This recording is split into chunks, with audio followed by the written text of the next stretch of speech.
They were amazed that we took our home beef over there and just got pipped by half a point. They were very happy for us because their passion in barbecue is unbelievable over there. Like, they'll help you do anything. They just want to see people succeed and love barbecue, what they do. This is the Australian Butchers Guild podcast, brought to you by Meat and Livestock Australia, the podcast for passionate butchers. G'day meat lovers, I'm Doug Piper and welcome to the Australian Butchers Guild podcast. Today I'm catching up with a butcher and meat processing legend, Grant Coleman. In Grant's spare time, he's part of a champion barbecue team known as the Manning Valley Natural Smokers. The team have won a truckload of competitions here in Australia and took on the expert American barbecue teams at their own game in the World Championship Barbecue Contest in Texas a few years back, where the team took out second place in the brisket competition, which is by no means an easy feat. Grant's taken things a bit easier these days and still keeping his finger in the pie, working with processors and continuing to cook up sensational briskets at low and slow barbecue comps. Welcome, Grant. How are you, mate? Good, Doug. How are you, mate? I'm going very well. What are you up to? Whereabouts are you at the moment, mate? You're out in regional Queensland somewhere. Yeah, I'm down near Warwick, mate. Sunny Queensland. Sunny Queensland. I love that place up there. So, mate, what are you up to today? Who are you working with at the moment? Currently, I've just started a job at John D at Warwick Abattoirs. I just started there last week, back into the game, the industry, yeah. You had a couple of months travelling around Australia, I see. Yeah, I've had nearly 10 months and enjoyed it thoroughly. Yeah, it's a break. You're well deserved, mate. You've got a great track record around the place with the processing side of it. So you're a butcher and you've done your trade and you started out as in butcher shops somewhere around Australia. So where did that all start for you, mate? About 1983, I started in a butcher shop in Taree, New South Wales. Taree and William, I worked in butcher shops there, until 1988. That's when I joined the abattoirs. You're always looking for something different, and a lot of my mates worked at the abattoirs and the processing side, so I thought, well, why not give it a go? Obviously completely different to a retail butcher shop, but how did you settle into that? Them days were a bit different. I settled in quite well because, I was a group of blokes and I went up there actually started to bone and slice. I settled in quite well. The main thing I was looking for there was a Monday to Friday job, and it wasn't Thursday nights and Saturday. That's what we used to work in the butcher shop. When you're younger, you're looking to do these kind of things for open opportunities up for sport and different things. Yeah, once the deregulation of shopping hours sort of stopped, the trade became a harder gig with the extended hours and then going on into Sunday trading as well, which I think that was a lot of reasons why a lot of guys left the trade because they just didn't want to do it. Yeah, no, for sure. I agree. Probably the first 10 years I was at the abattoirs, there's probably 10 or 15 butchers that I knew from Taree or William that actually come there and boned and sliced. Finish their career there. It's no different now.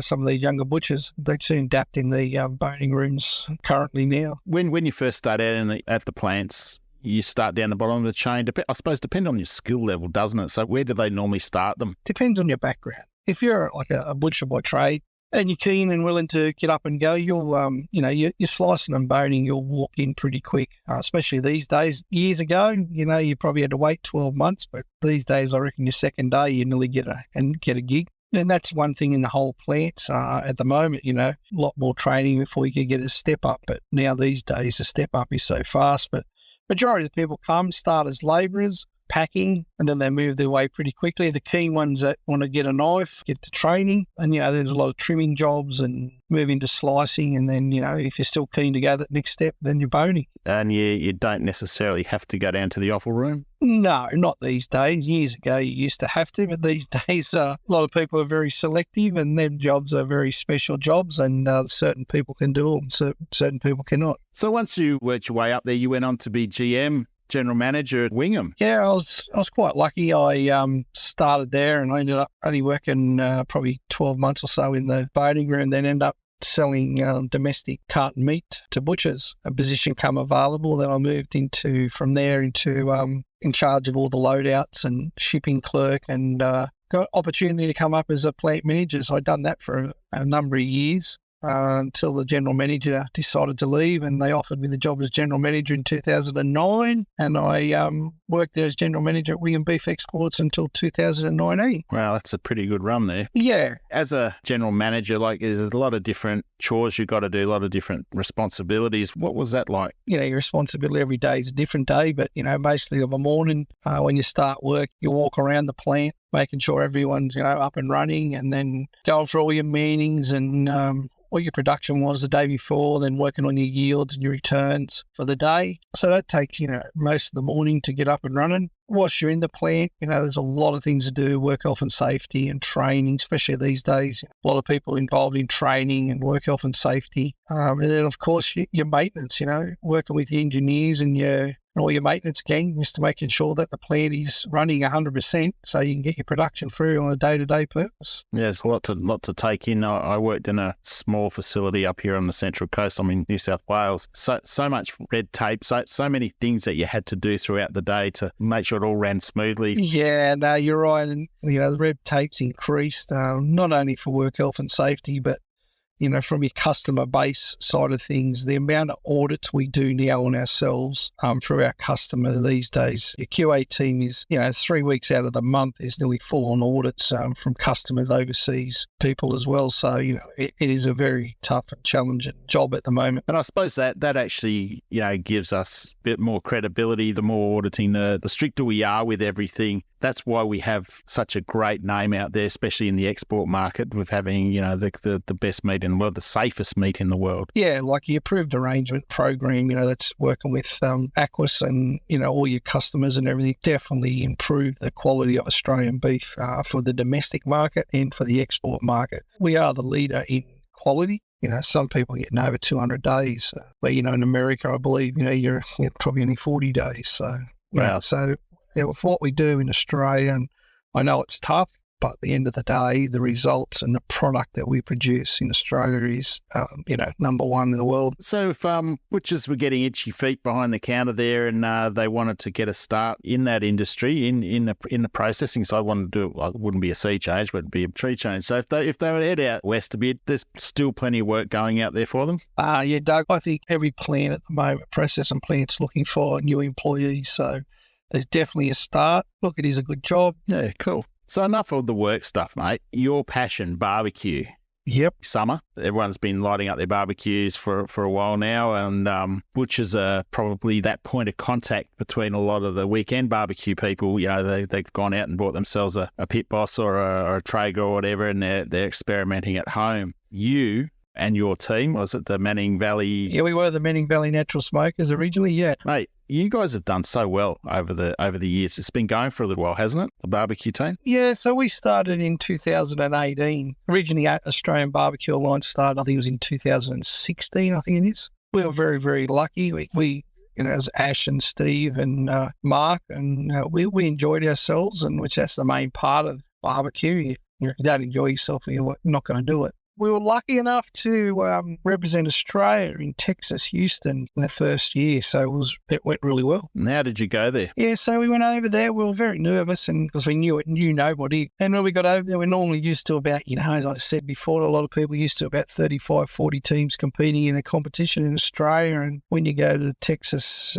Houston Rodeo Arena and you've got 380-odd teams setting up, and wow, well, we're a little team where majority of them have got marquees and bands, everything goes in 45 hectares. So, it's a huge setup. And we took our own beef over. We cooked our briskets up, and we actually come second by half a point against all the Texans. Wow, that's a great achievement. How did that go down with the locals? It's actually interesting because when I got called up on stage, they do a lot different over there. I met a guy, and he's from another team, and we're having a bit of a yarn. And once we come second and they announce where you're from, was amazing.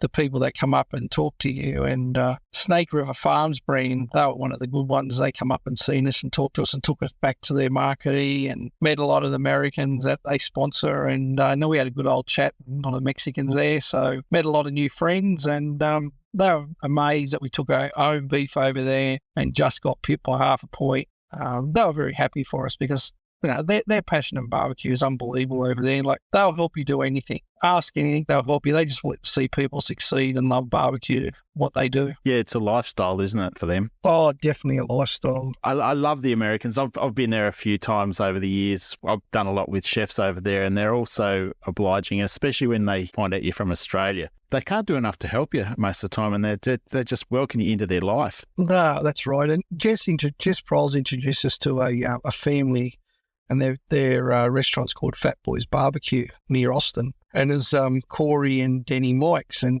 Denny Mikes is a legend in barbecue. He won the Jack and the Royal many, many times. And so is Corey. And we jumped in the car one afternoon and we get up to the restaurant, and here's old Denny in the restaurant. Took the four of us out the back, and my daughter and my wife, and in his kitchen, and he started mixing up rubs and sauces, and we thought, what's he doing here? And he showed us and telling us what to do and put it in bottles. And then next minute he just said to us, he said, well, boys, there you go. There's the box. If you can cook, you'll win the comp.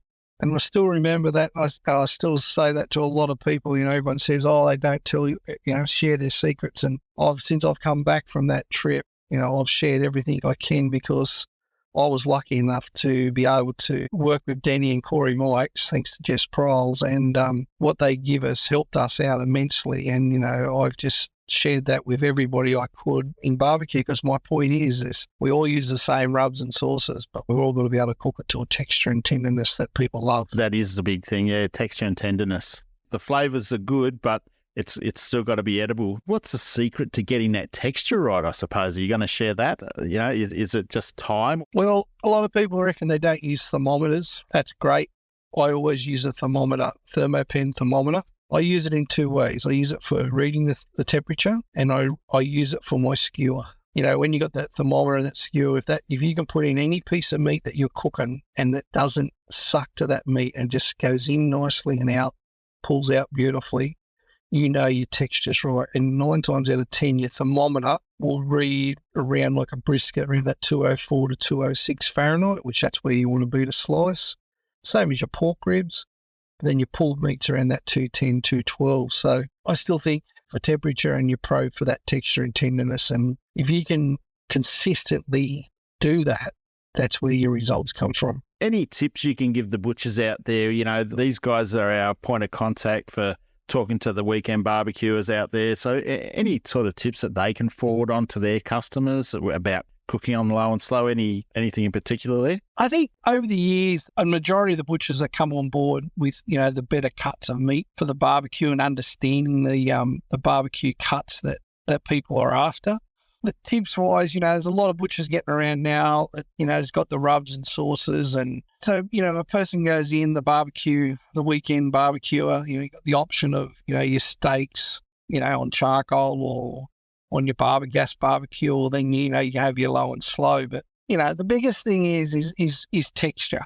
And like a lot of people, you cook meat at home and you visit it around, and they always say, it's the best meat, you get the best meat. Well, it's not all about the best meat. I always say it's about the texture and what you cook it. And if you got that texture, that's that wow factor. If you can get that every time, the public understand that. And, that's why I always say about a thermometer, even a cooking a steak, around that 132 Fahrenheit internal, take it off, rest it for, 5-10 minutes. It'll still be nice and pink inside, but it'll be cooked all the way through, and, you enjoy your steak. And, in butchering, you get a lot of people that complain, I bought a steak here and it wasn't real good, it was a bit tough, but then you ask me how you cook it, and we're all experts. But at the end of the day, you can get the same bit of steak and cook it a lot better than I can. So I think that we've got to really work with our public with. Yeah, getting them to do it correctly. Yeah, we've been playing around with some different cuts, and Chuck's one of them. And especially since COVID, I think a lot more people in Australia have learnt to cook good steak, and they've been able to buy a good steak. And that's continued in the market since. And, you see these lot of Wagyu beef or long-fed Angus, very well marbled chuck rolls, pieces of chuck sitting in the supermarket, and you're 100% right. If you can get that thin slice, the flavour is amazing. As you say, cook it as a pull, or even do like a burn end or thin slice, and it's very, very hard to go past. I agree. And, a lot of other cuts that I've been trying since I bought got myself a PK grill. Okay. Something a bit different, because I never used to use charcoal too much, and got into it. I've been, doing rump caps, and I've been doing flex steaks. Flex steaks are amazing, and thick skirts, hanging tender. Yes. They're starting to be around in the shops as well now, and pick a nice rub, sweeter rub. It's amazing bits of meat. It's nowhere near the price of the cube rolls and the strip loins and the tenderloins, but the tenderness is there and the flavour is there in all them different cuts. Yeah, I love the hanger, the thick skirt. That is my favourite. I was over in the States when I had that for the first time, and I came back and, I've been away for about 2 or 3 weeks, and the wife said, "You'll take me out for dinner, seeing you've been eating out every night for the last 2 or 3 weeks." So I took her down to our local restaurant down in Gosford there, and you know what? They had a hanger steak on the menu, and I said, "I'm going to give this a crack, see what it's like, mate." And it didn't disappoint me. It did not disappoint me. In Queensland, super butchers seem to get them. So there's a lot of, butcher shops and a lot of other butcher shops I've seen now just starting to get them in as well. So okay. But the thing is, they don't have many of them. What about the bavette, the flat meat and that? Have you played around with that at all? No, I haven't. The flat meat, that's one that we will definitely have a go at, because I don't see any reason why it would not. It's probably a little bit coarser grain than the hanger, but I still think it would eat okay. I think Brazilians eat it a lot, and I think it comes down to, I think, the marinade that they use with them, and obviously the cooking method and the way they slice it. So because it's so coarse grain, if it's cut correctly, I think it's going to eat pretty well. Yeah, I think the Brazilians, the Mexicans, they love it. They love all them kind of skirts flavoured beef. But if you go into Costco, and you go in there and they have that real thin sliced chuck and marinated that you can buy. A lot of people buy that because the reason we talk about a chuck, it's already marinated, it'll be tender, it's been like a few days. Yeah, I think that's the bulgogi, isn't it? That Mongolian sort of or Asian style bulgogi. That's beautiful. And I've actually bought that from Costco once, and I just chucked it on the hot plate outside and just cooked it up nice and quickly. Beautiful. And being chuck, ate well, and that's an opportunity there for butchers to get behind too. For sure, and I know that is just pure chuck, because I've produced that where I've worked for them, and that's what it is, sliced chuck, 2 mil thick. So what's up in the coming months for you? You're staying at John D for a little while, or you got more plans to get out and about? Actually, it's quite interesting. As I said, I had me a bit of a break. 2 weeks ago, I took on the president of Australian Barbecue Alliance. I was vice president prior, but I've just stepped up to president. Keen to take on that role and to, build it back up to, where it was prior to COVID. And, I want to try to get it across Australia, right across Australia, at least have a competition in every state. Another game is we have this SCA state cook-off. It's an American thing that come to Australia. And, I'm super keen to try to source how we can do something in Australia ourselves, maybe with them blokes across the ditch we talk about. Oh, yeah. Because low and slow, it's around, it's been around, it's very popular. But a lot of people since COVID have got into cooking steak. And I think if you can have something that really interests the backyard weekend warrior, like steak cooker and around your areas, maybe that's an opportunity for, another sport. And that's something I'd really be keen to look into and try to promote throughout Australia. Yeah, good. Oh, congratulations on that, mate. That sounds like a bit of a challenge ahead of you, and that'll get you out of trouble, that's for sure. Yeah, no, and as I said, I started at John D last week. Well, mate, really appreciate your time this afternoon, and I know you're itching to get home to have a feed, but before we let you go, you've got 4 questions you've got to answer. Yep. Okay, here we go. Question 1. What's your favourite cut of beef or lamb, and how do you like it cooked? Favourite cut of beef, I'd have to say... I'm going to say sirloin, and I like it medium rare. Lamb, I love the old lamb loin chops, but they must have a good tail on them. Number 2, which do you prefer, dry-aged or wet-aged beef? I like wet-age. Always been a fan of it. I look at dry-age and look at what they trim off the dry-age. Been a fan of wet-age, working in the plants for so long and, doing all your shelf life testings and understanding what 7 days, 14 days, 21 days, 28 days does to your primal. Definitely, and the flavour, I really like the wet-age flavour. Okay, number 3, second best brisket you've ever eaten, because obviously yours is the first one. So what's the second best brisket you've ever eaten? There's have to be 2 here, and I reckon a lot of people would agree with me. I thoroughly enjoyed Fat Boys barbecues in Templeton, Texas. And up on the coast, up in Lismore, we've got Big Red at Stock Pot Kitchen. Cooks an amazing brisket in his restaurant there. Very, very popular. Yeah, right. Okay. Nice. I'll remember that. Okay, last one. What's your most memorable moment working in the meat industry? Hey, back into work again. Probably when our Benning Valley Natural branded beef won the MSA awards in the Brisbane Fine Food, become grand champion overall, and knocked off the Wagyu and the grain-fed, and that was the grass-fed product of Benning Valley Natural. Many, many years ago, but that's probably one of the proudest moments in the industry. All right, mate. Well, I'm going to let you toddle off home now. Thanks. Look, I really appreciate your time this arvo, mate. It's been great to catch up with you, and I'll be in touch with you for that address for the brisket, mate. No worries at all, Doug. Thank you very much. Good on you, Grant. Thanks a lot, mate.